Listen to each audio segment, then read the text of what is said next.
कैसे हो दोस्तों, वेलकम टू फ्लैस्तान एंड आज की एविएशन न्यूज शुरू करते हैं। सबसे पहले न्यूज आ रही है एयर इंडिया से, जहाँ पे एयर इंडिया 250 करोड़ रुपीस ओ करती है पैसेंजर्स को बिकॉज उनके फेयर रिफंड से इतना है। तो करेंटली कोविड के टाइम पे जो ट्रैवल रिफंड्स आए थे पैसेंजर्स के थ्रू, उसका अमाउंट टुगेदर है 250 करोड़ रुपीस एंड करेंटली है हमारे नेशनल कैरियर एयर इंडिया को वो पैसेंजर्स को पे करना ही पड़ेगा।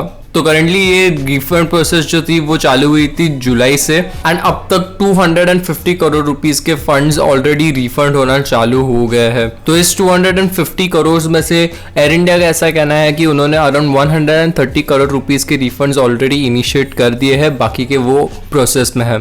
अगली दोस्तों खबर आ रही है स्पाइस जेट से, जहाँ पे स्पाइस जेट के 2 पायलट्स को डीजीसीए ने डी रोस्टर कर दिया था बिकॉज उन्होंने सियाचिल्स में टचडाउन जोन के पहले एयरक्राफ्ट को लैंड किया था। तो दोस्तों आपने नोटिस किया होगा कि रनवे के ऊपर कुछ लाइंस बनाए गए होते हैं, तो उसमें से कुछ लाइंस टचडाउन जोन भी डिनोट करते हैं, जिसका मतलब ये होता है कि एयरक्राफ्ट को वो टचडाउन जोन के आगे ही लैंड करना है, ना कि पीछे। अगर उन्होंने पीछे लैंड किया तो फिर वो सेफ्टी इश्यूज में इंक्लूड किया जाता है। तो करेंटली ये लैंडिंग तो बिल्कुल भी सेफ थी, बट जस्ट बिकॉज उन्होंने टचडाउन जोन से पहले लैंड किया एयरक्राफ्ट को, इसलिए डीजीसीए ने उनको डी रोस्टर कर दिया। डी रोस्टर का मीनिंग दोस्तों कुछ सर्टेन अमाउंट ऑफ डेज के लिए उन पायलट्स को कोई भी फ्लाइंग या कोई भी रूट पे फ्लाई करने का अलाउ नहीं रहेगा एज अ पायलट। अगली दोस्तों खबर आ रही है दिल्ली एयरपोर्ट से, जहाँ पे दिल्ली एयरपोर्ट का ऐसा कहना है कि उनका जो एलिवेटेड टैक्सी वे है वो 2022 के एंड तक बन के रेडी हो जाएगा। तो करेंटली दिल्ली एयरपोर्ट का ऐसा कहना है कि उनके ईस्टर्न क्रॉस टैक्सीवे का अराउंड 60% वर्क कंप्लीट हो चुका है, कंस्ट्रक्शन वर्क कंप्लीट हो चुका है एंड 2022 के एंड तक स्टेटमेंट्स के अकॉर्डिंग ये टैक्सीवे कंप्लीटली रेडी हो जाएगा एंड ऑपरेशनल भी हो जाएगा। तो दोस्तों ये ईस्टर्न क्रॉस टैक्सीवे जो दिल्ली एयरपोर्ट में बन रहा है, ये कमीशन होने के बाद एयरक्राफ्ट के जो टैक्सी लेंथ होती है जो है approximately 9 kilometres to the parallel runway of Delhi, वो रेड्यूस होके हार्डली 2 किलोमीटर पे आ जाएगी। तो इसके वजह से एयरलाइंस को भी फ्यूल सेव करने के लिए बहुत ज़्यादा मदद मिलेगी एंड जो कार्बन एमिशन है दिल्ली एयरपोर्ट का वो भी काफ़ी हद तक कम हो जाएगा।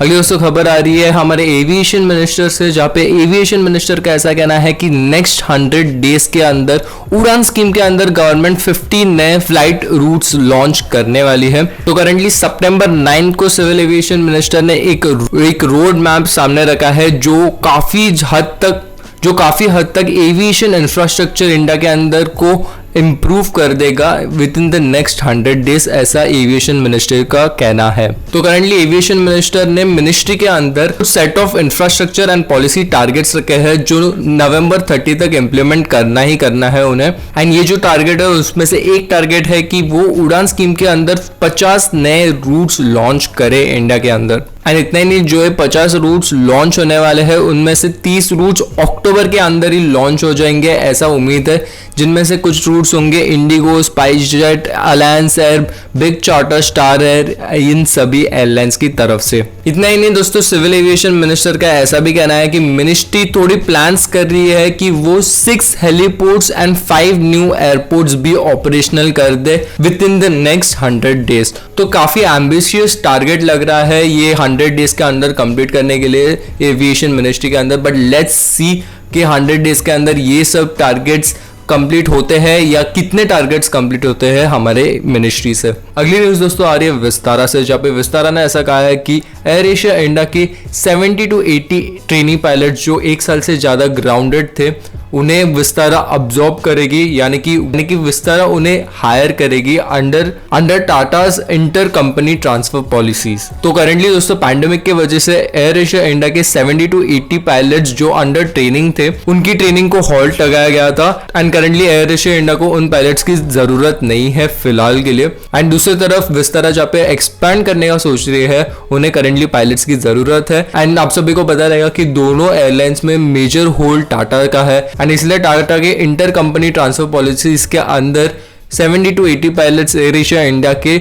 विस्तारा रीहायर करने वाली है। एंड अगर किसी पायलट को विस्तारा में काम नहीं करना है, उन्हें एयर एशिया इंडिया में ही काम करना है, तो वो उनके चॉइस के अकॉर्डिंग भी अपना डिसीजन ले सकता है। अगली दोस्तों एक बड़ी खबर आ रही है एयर इंडिया से, जहां पे सिंगापुर एयरलाइंस अग्री कर सकती है एयर इंडिया एंड विस्तारा के नेटवर्क को इंटीग्रेट करने के लिए अगर टाटा एयर इंडिया की बिड्स को जीत जाए तो। सो बेसिकली क्या होगा दोस्तों, जो विस्तारा एंड एयर इंडिया के जो फ्लाइट नेटवर्क है वो इंटरकनेक्ट हो जाएंगे एंड इससे जो इन दोनों एयरलाइंस की फ्लाइट ऑपरेशंस है वो काफी हद तक एक्सपांड हो सकते हैं। एंड ये जो इंटीग्रेशन होगा वो दोनों डोमेस्टिक एंड इंटरनेशनल सेक्टर में होगा। तो आप कह सकते हो कि जो फ्लाइट नेटवर्क इन दोनों एयरलाइंस का बनेगा, अगर ये दोनों मर्ज हो जाए तो वो काफी हद तक बड़ा होगा एंड बहुत ही ज्यादा कॉम्पिटिटिव मार्केट बन जाएगी इंडियन एविएशन के अंदर। तो करंटली ये न्यूज एक काफी इनिशियल स्टेज में है एंड टोटली डिपेंड्स कि अगर टाटा एयर इंडिया के बिड जीत जाती है या नहीं।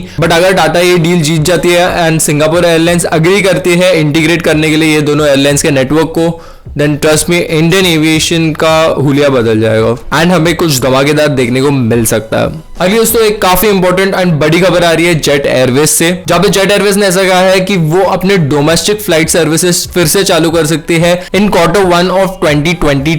तो अगर मैं एक्जैक्टली मंथ की बात करूं तो जेट एयरवेज ने कहा है कि मार्च ऑफ 2022 तक वो अपने डोमेस्टिक फ्लाइट सर्विसेज को रेज्यूम कर सकते हैं। एंड अगर ये टाइम पे वो डोमेस्टिक फ्लाइट ऑपरेशंस रीस्टार्ट करेंगे तो जेट एयरवेज 2.0 की फर्स्ट फ्लाइट होगी फ्रॉम दिल्ली टू मुंबई। इतना ही नहीं, जेट एयरवेज के ऑफिशियल्स ने ऐसा भी कहा है कि जो short hall international flight operations है वो लास्ट क्वार्टर ऑफ 2022 तक चालू हो सकते हैं। तो इनिशियल जो डोमेस्टिक ऑपरेशंस होंगे वो स्टार्टिंग में चालू होंगे 2022 के, वेराज जो शॉर्ट हॉल इंटरनेशनल फ्लाइट्स है वो सेकेंड हाफ है यानी कि एंडिंग में चालू होंगे 2022 के अंदर। तो करंटली आप सभी को पता रहेगा कि जेट एयरवेज ने रीहायरिंग चालू कर दी है अपने ग्राउंड स्टाफ के लिए, अपने केबिन क्रू के लिए एंड अपने पायलट्स के लिए। तो अगर आप में से कोई एक्सपीरियंस क्रू है, एक्सपीरियंस ग्राउंड स्टाफ है या फिर एक्सपीरियंस पायलट है या फिर आपके कांटेक्ट में कोई है तो उन्हें बोलिए कि जेट एयरवेज ने अभी भी हायरिंग चालू कर दी है, प्लीज अप्लाई करें। बिकॉज जेट एयरवेज अभी आने वाले टाइम में बहुत ज्यादा हायरिंग करने वाला है एंड जैसे जैसे हायरिंग के न्यूज आएंगे अलग अलग एयरलाइन से, स्पेशली इंडियन एयरलाइंस, तो मैं वो एविएशन न्यूज में जरूर इंक्लूड करूंगा।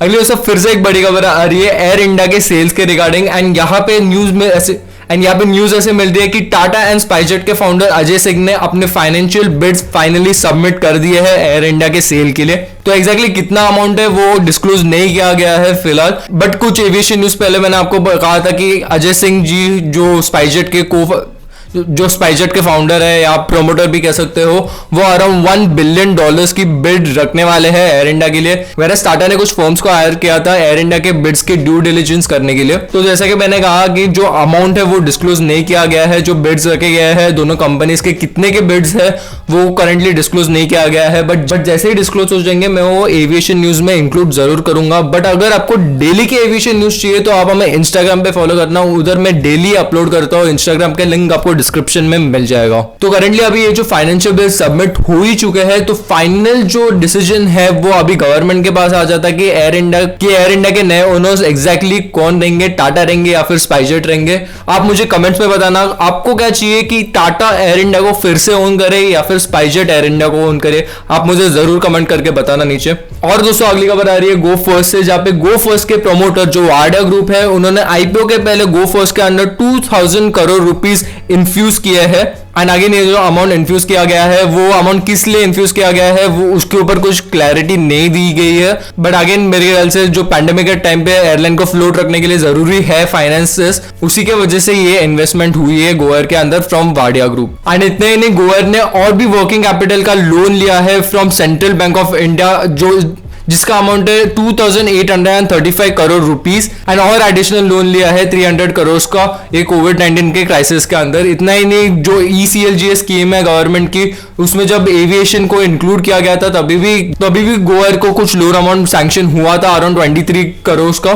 तो आप कह सकते हो कि गो फर्स्ट पूरा ट्राई कर रही है अपने फाइनेंशियल्स को स्ट्रॉन्ग रखने के लिए। एंड इतना ही नहीं, गो फर्स्ट का जो इनिशियल पब्लिक ऑफरिंग होगा वो अराउंड अक्टूबर या फिर नवंबर के टाइम पे आप एक्सपेक्ट कर सकते हो। आप मुझे कमेंट में बताना कि अगर आप में से कोई स्टॉक मार्केट में इन्वेस्ट करता है तो आप गो फर्स्ट के शेयर्स लोगे या फिर नहीं लोगे एंड क्यों। अगली दोस्तों खबर आ रही है इंडिया एंड यूरोप के रिलेशन से। तो यहाँ पे इंडिया की डीजीसीए जो है, directorate general of civil aviation, and EASA जो यूरोपियन एविएशन सेफ्टी एजेंसी है, उन्होंने एक साथ मिलकर एक अग्रीमेंट साइन किया है टू स्ट्रेंथन एविएशन सेफ्टी। तो इस अग्रीमेंट के अंदर जो कॉमन सेफ्टी प्रोटोकॉल्स होते हैं एंड एनवायरमेंटल प्रोटेक्शन स्टैंडर्ड्स होते हैं, उन्हें अचीव करने के लिए ये दोनों एजेंसीज एक साथ काम करेगी। एंड इतना ही नहीं, सबसे ज्यादा फायदा इंडिया को ये बात का होगा कि जो modern designing and manufacturing of aircraft and उसके इंजन्स है, उसका एक इंपॉर्टेंट सेंटर इंडिया बन सकती है फ्यूचर में ये पैक्ट साइन करने की वजह से। तो एक काफी अच्छी न्यूज आ रही है इंडियन एविएशन के लिए। अगली उससे खबर आ रही है एविएशन मिनिस्ट्री से, जहां पे एविएशन मिनिस्ट्री ने एयरलाइंस को परमिशन दे दी है 85% पे ऑपरेट करने के लिए for the domestic flights only.